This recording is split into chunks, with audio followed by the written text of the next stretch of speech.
Y mire, aquí tenemos, ya tenemos esperando, porque ya la vi hace rato a Lina Duarte, que siempre yo les he dicho, a mí me da mucho gusto platicar con ella, porque por alguna razón que desconozco, me recuerda, ya, yo sé que ella mejor, claro, porque la he seguido, pero así era de jovencito yo, bien inquieto, bien todo, y andaba viajando por todo el mundo. Pero Alina, ¿cómo has estado? Pues bien, feliz de estar aquí contigo, querido Paco, y feliz de estar con la audiencia de Sin Censura. Tenemos muchos temas, pero ¿qué te parece si empezamos por lo que dijo el presidente hoy en la mañana, que tú lo conoces bastante bien, los 30,000 millones de dólares de deuda que estatizó prácticamente el gobierno de Javier Milei? Pero la pregunta es, ¿para dónde va Argentina, Alina, en después del 10 de diciembre que tomó posesión el loco Milei? ¿Para dónde va? ¿Qué esperan los argentinos? ¿Qué ejemplo debemos ver en ellos? ¿Y qué nos toca? Aunque nosotros ya lo vivimos a partir de Miguel de la Madrid y hasta Enrique Peña Nieto, ¿cierto? Totalmente, querido Paco. Pues miren, aquí seguramente la audiencia pues se recordará, lo vivió o tal vez nos contaron de esto que implicó el Fobaproa, ¿no? En México, que implicó pues justamente estatizar, hacer de las y los mexicanos la deuda de empresas privadas. Ahora pues esa gran inspiración la tomó Milei, ¿no? De estos sexenios sedillistas, salinistas, de privatizar hasta la deuda, más bien de estatizar la deuda y privatizar el resto. Y estamos viendo definitivamente algo que se veía venir, ¿no? En términos de un personaje como Milei, no así para muchos de sus seguidores, también eso hay que decirlo, creo que los grandes medios de comunicación, esta es la victoria, ¿no? Eso es una mezcla entre la victoria mediática de Peña Nieto y un tufo fascistoide como Jair Bolsonaro, etcétera, etcétera. Javier Milei, y hay que decirlo también, llega producto de múltiples factores. No solamente es que la gente decida votar a la ultraderecha, sino cómo se gestó eso. Hay que poner mucho énfasis y sobre todo también, yo diría, reclamar y poner los acentos en las IES de las izquierdas electorales que no logran satisfacer las demandas populares. Argentina venía del intento de construcción de un estado de bienestar con Néstor Kirchner, después con Cristina Fernández de Kirchner. Los medios de comunicación hicieron una gran campaña en contra que no les permitió realmente garantizar la continuidad de su proyecto. Eso lo vimos, ¿no? Y también, pues obviamente, ante la burocratización de los movimientos, pues en este caso partidistas, sociales, de los grandes frentes amplios, la gente dijo, ya basta. Esto sumado a los ataques judiciales en contra de Cristina, en contra mediáticos, obviamente, y eso generó que sumada a una deuda adquirida durante el macrismo, la más grande en la historia del Fondo Monetario Internacional dada a un gobierno. Eso permite que ese rezago en temas del bienestar social, que esas pues insuficiencias, ¿no? A pesar de que la gente dijo, bueno, ya no queremos a Macri, queremos a Alberto Fernández lo que hace es deslactosarse, ¿no? Es esta izquierda de café, esta izquierda caviar, que al final pues no termina de empatizar con las necesidades de la gente, y por lo cual a mí de verdad me estremece pensar que algo así puede ocurrir aquí en México, y por eso es que también recientemente he estado pues contándole a la gente este artículo que saca Álvaro García Linera, vicepresidente de Evo Morales, en donde dice, ante el avance de esta ultraderecha hay que ser cada vez más radicales, ¿no? Y lo dice alguien que tuvo uno de los mejores gobiernos en las primeras décadas de gobiernos progresistas, como lo fue Bolivia. Fue el país que más creció en América Latina durante el llamado proceso de cambio, ¿no? Este proceso encabezado por Evo Morales. Sin embargo, pues titubearon al momento de decir hasta aquí los beneficios para las oligarquías, hasta aquí los avanzamos, y no, y decidieron quedarse en pues vamos a quedar bien con todos, y cuando vino el golpe de Estado, pues definitivamente no se pusieron a pensar estos fascistas en qué tantos beneficios le dieron a las grandes empresas, oligarquías, etcétera. Y ahora desde el exilio, un Rafael Correa, desde también Evo Morales, ¿no? Todos estos liderazgos que sufrieron golpes de Estado, lo que dicen es, por favor, piensen en lo que nos ha ocurrido, volteen a ver lo que nos ha pasado. Las burguesías tienen claridad cuando se trata de los golpes de Estado, y lo que pasó en Argentina pues fue eso, que no hubo un acercamiento a los sectores populares para lograr satisfacer algo tan básico como es el derecho a la alimentación, el derecho a la vida. Hoy hay gente que pues difícilmente come 3 veces en Argentina al día, y eso se agudizó obviamente el malestar social, y la falta de pedagogía de las izquierdas, también hay que decirlo, la confianza de las izquierdas, la burocratización o la falta de claridad política ideológica hacia el horizonte que se quiere construir, pues eso permite que la gente no logre canalizar su indignación hacia procesos de izquierda, sino a procesos de ultraderecha. Y así es como llega un Javier Milei ahora borrando absolutamente todo, cargando en la espalda de las y los argentinos una deuda que no les pertenece, un Estado que pues los dejó desamparados, que no logró pues avanzar en esos programas de justicia social, y tenemos a este loco Milei, ¿no? Que estamos viendo cómo desmantela lo que en México tardó cerca de 30 años consolidarse. Bueno, este lleva unos cuantos días, semanas, y ya logró avanzar en una agenda sumamente reaccionaria, en la devaluación del peso argentino, en que la gente pues no le alcance, ¿no? Ni para el desayuno, en un país que ha sido pues devastado, ¿no? Por estos gobiernos sumamente neoliberales o tibios, como en el caso de Alberto Fernández. Entonces, la verdad es que es bastante triste, frustrante creer que ese país fue gobernado recientemente por la izquierda y hoy está bajo el gobierno de un hombre fascistoide, loco, cuyo único horizonte es destrozar el poco estado de bienestar que quedaba en Argentina. Así que yo solo le apuesto a la constitución de un gran poder popular que no abandone las calles, que no abandone las propuestas progresistas de justicia social, de acabar con la desigualdad, que nos organicemos más allá incluso de la lógica electoral.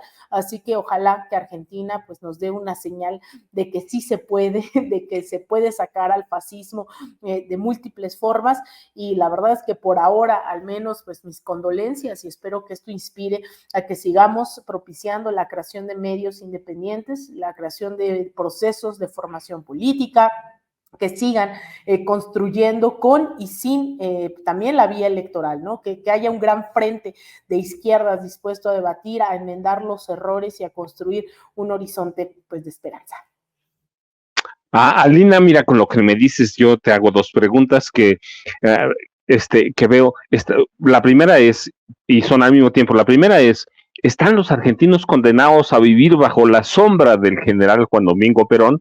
Y dos, con lo que nos dices, ¿ves visos de que pudiéramos contaminarnos con todo lo que vemos, todo lo que seguimos en las redes sociales de lo que está pasando en Argentina y lo que está pasando aquí, que la derecha pues va a endurecer la campaña de Xochitl Gálvez Ruiz, la va a endurecer, se va a posicionar? ¿Tú ves que podamos contaminarnos? Te digo, pero es una pregunta, y la otra es, ¿están los argentinos condenados para siempre a Perón? Mira, yo creo que ahí esos grandes liderazgos, muchos dicen que aparecen cada 100 años, ¿no? Y ya toca un nuevo liderazgo renovado también en Argentina, después de un Juan Domingo Perón y una Evita Perón, una Evita Duarte, además mi compañera de apellido, ella se apellidaba Duarte, Evita Perón. Sin embargo, bueno, estos liderazgos dejan, ¿no? Muchísimos antecedentes en la constitución del horizonte que se quiere construir y que se está dado. Hay un dejo de nacionalismo también ahí, progresista, ¿no? Que avanza. El peronismo también se ha vuelto algo sumamente ambiguo, ¿no? Es como lo equivalente un poco para la gente que nos ve, es como muy similar a Lázaro Cárdenas, ¿no? Eso es un poco el peronismo. Sin embargo, hoy en día, yo siempre le hago burla a mis amigos y amigas argentinas porque le digo, es que su peronismo, tienen peronismo de derecha, peronismo de izquierda, peronismo de todos lados. Yo creo que esas figuras difícilmente, ¿no? Se van, como difícilmente se irá la figura de un Andrés Manuel López Obrador en la historia contemporánea. Es un proceso que espero que se entienda que ya es histórico y que la gente que lo está viviendo, lo estamos viviendo, se entienda la dimensión histórica de lo que está ocurriendo, y que seguramente en próximos sexenios, en décadas, se hablará de cuando López Obrador era presidente y el litio y etcétera, etcétera. Sin embargo, estos procesos, por muy nacionalistas que se avance, pues al final no logran acabar con toda esa desigualdad, no logran acabar con la pobreza extrema, no se logra acabar con, digamos, todos los males, ¿no? Que existen dentro de nuestras sociedades. Aún así hay que seguir batallando, aún así, y lo vemos hoy en un país como México, donde a pesar de que se ha disminuido la violencia, los secuestros, los feminicidios, contrario a la campaña mediática que dice que todo va en aumento, lo cierto es que la violencia violencia todavía es algo que difícilmente se puede erradicar de la noche a la mañana y tendríamos que estar como mexicanos y mexicanas no solo debatiendo, sino actuando en lo inmediato para erradicar esa violencia de la sociedad. Eso, la verdad es que es uno de los grandes retos, por un lado, ¿no? El no vivir a la sombra de esos grandes liderazgos, sino aún con esos grandes liderazgos, construir todavía lo que no se ha construido. Eso es por un lado.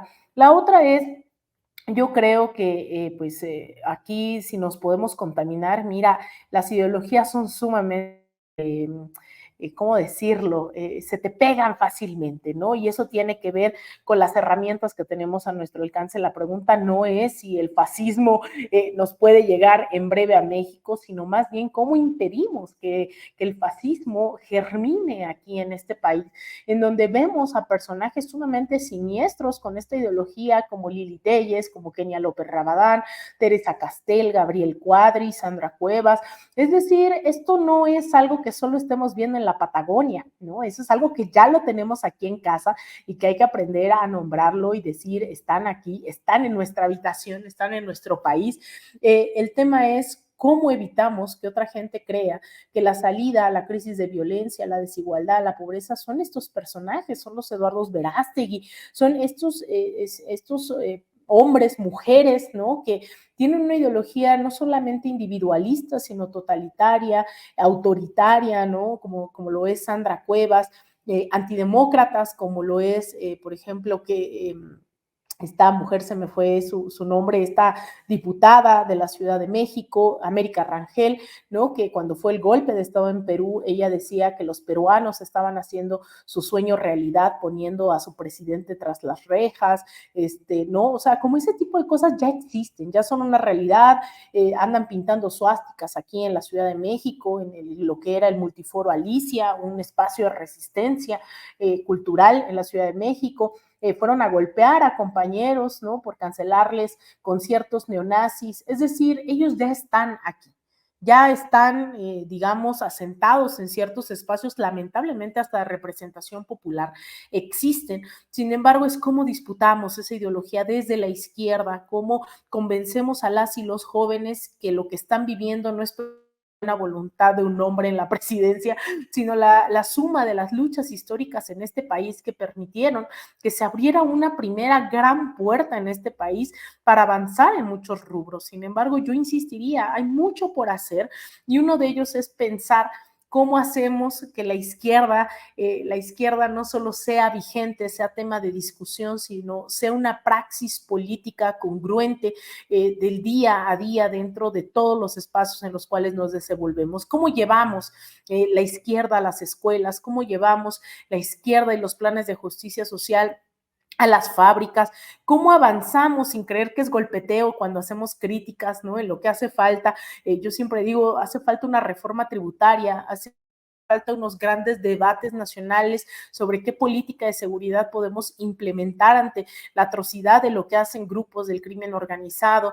Nos hace falta debatir más sobre feminismo y las declaraciones del presidente ayer y hoy son prueba de ello, ¿no? Cómo tenemos que avanzar en repensar lo que implica no solamente el derecho de la comunidad, de la diversidad sexogenérica, sino cómo hacemos que esto se vuelva parte también de las demandas de la población en este país. Entonces, yo creo que hay muchos pendientes y en la medida en que los nombremos, que los debatamos, que hablamos de las contradicciones, que hablamos de las omisiones, que digamos no se pudo avanzar del todo en, no sé, por ejemplo, el tema de las concesiones a los medios de comunicación, ¿no? Porque si sabemos que no están por el bien público, seguimos ahí viendo cómo se enriquecen de mentir, de generar fake news, miedo, pues, un terrorismo mediático? Son muchos temas los que tenemos que debatir. Debatir, dicen en el chat, debatir sobre violencia familiar. Efectivamente, hay múltiples niveles de la violencia. El feminicidio es solo la punta de ellos, el homicidio es la punta de ellos, pero en el iceberg y en las bases hay muchísimas violencias que tenemos que seguir desmantelando a través de la nueva escuela mexicana, a través de implementar una ley general en la educación superior, media superior, cómo construimos universidades que realmente tengan una perspectiva no solo de transformación de la sociedad, sino de reconcebir más allá del dinero, más allá de la meritocracia, del neoliberalismo, ¿no? Porque también en la izquierda todavía hay izquierdas, ¿no? Que no dan ese paso fuera del neoliberalismo, el quítate que voy yo, el yo levanto la mano y me toca ser diputado, o esta gente, ¿no? Que de repente hasta en el chat me decían, es que ¿por qué no eres candidata? ¿Por qué no? Y decía, no, es que tenemos muchas trincheras que ocupar, no todo tiene que ser las diputaciones, las alcaldías, etcétera, etcétera. Si hay que llenarlo, se llena, pero hay muchas trincheras por ocupar. Una de ellas es la trinchera mediática y por eso es tan importante y estoy tan agradecida con la gente que se conecta, que nos sigue en nuestros nuevos proyectos, que comenta, que hace suya la información y estos espacios, porque la trinchera mediática es sumamente importante. Yo creo que, y yo siempre lo digo en talleres de formación política, creo que el primer escalón en la toma de conciencia revolucionaria, el cómo te estás informando y por informarse no solo en los medios de comunicación, sino cómo te informas con el vecino panista, con la vecina morenista, con el vecino apático, con la vecina tal, ¿no? O sea, en la comunidad, cómo entiendes el mundo. Y ahí los medios de comunicación juegan un rol fundamental, porque ahí podemos generar conciencia. Entonces, doblemente agradecida estoy siempre con la audiencia, incluso cuando no está de acuerdo conmigo y me viene a decir revoltosa y feminista que saco mis martillos y demás, pues la verdad a mí me encanta leerles, también ha cambiado la lógica de la comunicación,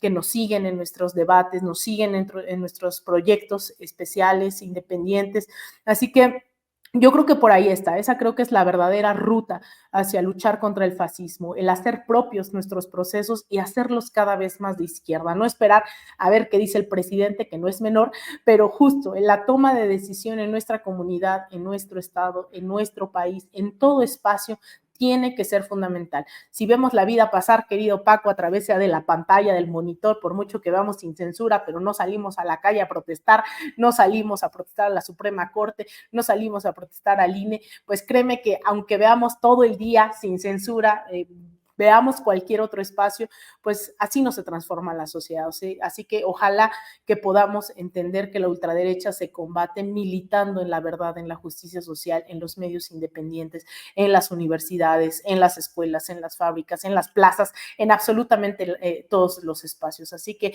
ahí hay más tareas que respuestas, ¿no? Y que nos cuestionemos todavía los grandes pendientes que tenemos como sociedad, como país, como gobierno, etcétera, etcétera.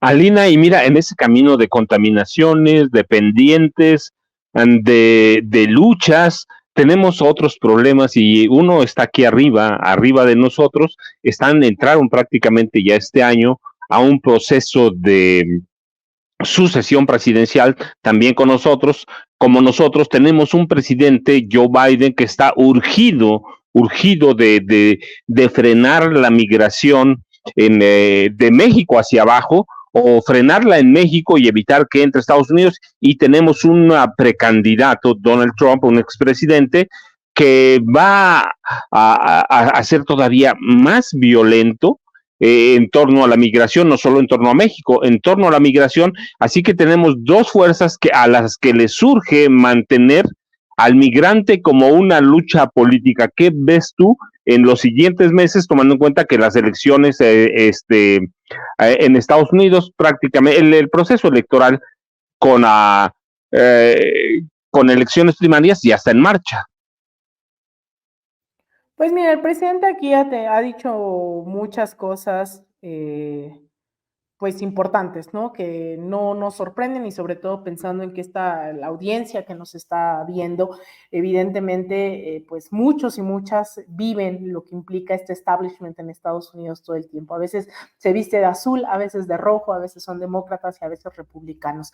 El tema electoral pone sobre la mesa, bueno, más bien las campañas electorales hacen que todo esté permeado en Estados Unidos a través de eso, ¿no? Que se mire con esa óptica lo que que deja más votos, sean declaraciones, sean acciones, sean promesas, propuestas, que si un muro, que si la legalización, la entrega de papeles, más bien he dicho, porque no, nadie es ilegal en este mundo, la entrega de documentos hacia migrantes, el alargar el TPS, ¿no? El TPS, este estatus temporal para quienes fundamentalmente han vivido conflictos, terremotos, etcétera, ¿no? Que es así como los Dreamers, ¿no? El DACA, pues está el TPS, que es para generalmente, no sé, provenientes de El Salvador, de Haití, etcétera, etcétera. Entonces, todo eso, pues obviamente en temporada de elecciones para Estados Unidos, pues se vuelve moneda de cambio, se vuelve una promesa a cumplir o no. Sabemos ya a estas alturas, estos personajes que están sobre la mesa, pues creo que ya no es que sean outsiders, ¿no? Como en algún momento Donald Trump creía que nos iba a hacer creer que él era un personaje que no venía de la vida política y después de un mandato al frente de la Casa Blanca, pues sabemos que esos personajes representan a ciertos grupos de poder, algunos más y algunos menos, ¿no? Sabemos que, por ejemplo, la NRA, la Asociación Nacional del Rifle, pues invierte millones en la candidatura de Marco Rubio, de Donald Trump, de estos personajes republicanos, pero no exclusivamente. Hay muchos demócratas que también financian sus campañas a través de este financiamiento, obviamente, ¿no? Perdón la redundancia, de las armas provenientes del complejo industrial militar, y que por eso, evidentemente, no se legisla en torno a las cientos de masacres que hay al año en Estados Unidos y que poco ocupan los titulares internacionales. Y por otro lado, tenemos a los demócratas que también viven de organizaciones que lamentablemente se dedican a ser intermediarios entre la necesidad de documentos de muchos de nuestros paisanos y paisanas y el voto electoral. Entonces, pues al final nunca terminan solucionando algo en específico ciertas organizaciones, siempre y cuando vivan de esa promesa y esperanza de que se les va a otorgar la residencia, la nacionalización, permisos de trabajo. Entonces, digamos, y así nos podemos ir un montón, ¿no? De quién está detrás de cada uno de estos personajes. Y obviamente hay unos sectores de ultraderecha que obviamente incluso se recrudecieron sus discursos de odio, de xenofobia, de discriminación a la llegada de Donald Trump en el 2017, y que ha permeado incluso en elevar el tono de la discusión, no solamente en Florida, en Texas, Nuevo México, sino en varias partes de Estados Unidos con discursos islamofóbicos, discursos anticomunidad LGBTI+, etcétera, etcétera. Entonces, yo creo que hay que tener claridad también, o al menos eso yo pediría, ¿no?, a nuestros paisanos y paisanas, que independientemente de esas promesas, sí creo que hay que seguir pensando en que hay algo más allá de ese establishment, más allá de ese bipartidismo, y creo que se reflejó directamente esto, o se refleja actualmente en Estados Unidos, en dos episodios concretos. Uno es al momento en que asesinan a George Floyd, un ciudadano afroestadounidense, vimos como nunca, ¿no? Yo creo que ese fue, además de Baltimore en su momento, 2014, ha de haber sido, con el surgimiento en un principio de ese Black Lives Matter, vimos después en 2020 este gran estallido social en Estados Unidos que poco creo tuvo para muchos medios o para el resto del mundo, el darse cuenta que las desigualdades, hay un mosquito por aquí, que las desigualdades también existen y fundamentalmente existen en un país como Estados Unidos. Entonces, esas protestas demostraron que no necesariamente la vida en Estados Unidos gira en torno del republicanismo, de los demócratas, sino que también hay un sector que está inconforme con ese establishment en general, ¿no? Que la violencia policial, la discriminación y el racismo no pertenecen a cierto partido político, sino que se vuelve una regla de un sistema capitalista, imperialista, machista, ¿no? Etcétera, etcétera, y profundamente colonial. Entonces, vemos esa transición y después vienen las elecciones en donde, bueno, incluso como para dar salida de alguna manera a este gran movimiento que se pone sobre la mira, pues ponen a Kamala Harris como vicepresidenta, ¿no? A pesar de que tenía cero apoyo dentro de los demócratas, la gente no la identificaba tema como con la lucha, ¿no? de la población afromexicana, pero bueno, afroamericana, perdón, y la pone, ¿no? Como vicepresidenta. Y yo creo que el otro episodio es recientemente las protestas que se están viviendo en Estados Unidos, específicamente en torno al genocidio que se está cometiendo en Palestina. Son protestas multitudinarias, cientos de miles de personas a la fecha, si no es que millones ya han salido durante estos casi 100 días que ha pues recrudecido, porque ya existía la masacre en contra de la población gazatí, específicamente por ser palestina. Y eso evidencia que también la gente no está conforme, sea porque son sus impuestos o sea porque realmente hay un movimiento de masas diciendo ya basta de financiar guerras, queremos servicio médico, queremos vivienda, queremos salud. Entonces, yo creo que eso está evidenciando también lo que está ocurriendo en un Estados Unidos que no depende solo de si son demócratas o de si son republicanos, ¿no? Y hay muchos debates que hay que seguir dando, pero en temporada electoral específicamente, pues todo queda atravesado a ver qué tipo de discurso y acciones les queda más ad hoc para ganar más votos. Y miren, nos queda con Alina pendiente, lo dejaremos para otra ocasión. Nos queda, Estados Unidos es una economía bélica, necesariamente, tenemos a Vietnam, cualquier guerra que le pongan, la Segunda Guerra Mundial, que lo saca de crisis, pero es un tema pendiente. Alina, ¿con qué cierras? Yo te agradezco infinitamente, como siempre. ¿Con qué cierras? ¿A dónde te buscamos? ¿Y a dónde te vemos? Muchas gracias, querido Paco. Pues a mí me ven todos los días aquí en Sin Censura, evidentemente, ya sea contigo, Paco, con Vicente Serrano, con los compañeros y compañeras que luego quedan al frente de este espacio. Me ven todos los días por acá. Suscríbanse, dejen su like. También me encuentran en X, en @AlinaDuarte_, en Instagram y en Threads _AlinaDuarte, y también pues los invitamos a que se suscriban a nuestro canal en @derraiz_media, donde estamos varios compañeras y compañeros impulsando un proyecto, pues sí, abiertamente de disputa desde la izquierda, así que le recomiendo ahí al compañero Luis Martínez que nos está escribiendo en el chat, que dice que todo es machista, ya sácate tus trastornos y trauma. Bueno, también hacemos contenidos feministas, así que no estaría mal que se den una vuelta por allá también a quienes les interesa también debatir al respecto. Así que por allá nos vemos en De Raíz_Media, y agradecerte, querido Paco, que estés al frente de este espacio, a la querida Ceci, a don David, a todo el equipo de Sin Censura y a la audiencia también, estemos de acuerdo o no, pues nos vemos también en este espacio. Así que bueno, los esperamos aquí en De Raíz y en todos lados. Un abrazote, querido Paco. Alina, muchas gracias, como siempre, y de veras sigan a Alina. Yo les confieso, yo soy un admirador de Alina. Antes de conocerla, me parece que no me parece, lo ha mostrado, es una gran analista, es una mujer que entiende bien las realidades en las que vivimos, es una mujer que ha viajado por América Latina, que conoce, que entiende, y además es muy estudiosa. Pero yo de veras les agradezco mucho que hayan estado conmigo en este espacio de Vicente Serrano. Vicente va a estar mañana, pero por favor recuerde, tenemos una gran tienda en línea que recién inauguramos. Nos puede buscar lo que quiera, tazas, playeras, todo Sin Censura nos encuentra en la tienda Sin Censura en línea. Y yo de veras les agradezco mucho. Bueno, ahí tiene usted, mire, Sin Censura, la tienda Sin Censura en línea. Así, y yo de mi parte de veras les agradezco. Y mañana nos escuchamos con Vicente Serrano, ciertamente, pero también el jueves mañana nos escuchamos en la mañana una entrevista, así que les agradezco mucho a todos que se hayan conectado y siga con Sin Censura, por favor. Muchas gracias. Buenas tardes.